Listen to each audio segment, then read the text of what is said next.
Hi friends, welcome to Ftopreview.com. In this video we're learning how to change a folder name in your mobile.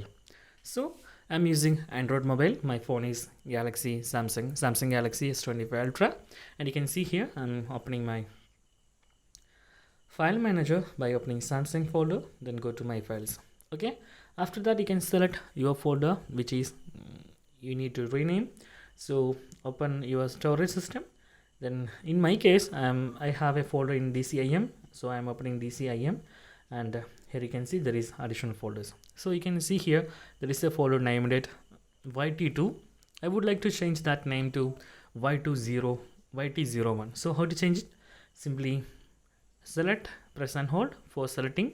After selecting, you can simply go to three dot option, more option. Okay, click that, then select rename. Then you can see name is here, and there is no problem with extensions. You can simply change whatever you want. So I'm changing that to 01. Then click rename. Then you can see here that folder is renamed. So it is one of the basics functions in every phones, laptops, mobiles, and every device containing file storage and folders. You can simply change that name like this. So that's guys very simple tutorial, and in this way you can change every folder names in your phones. So that's guys very simple tutorial, and if you need any kind of Android or iPhone tutorial, just comment below. I will post my replies as video so I can easily watch and understand it. And if you enjoyed this video, please like, comment, share and subscribe our channel for getting more videos like this. Thank you so much for watching. Have a nice day. Bye bye.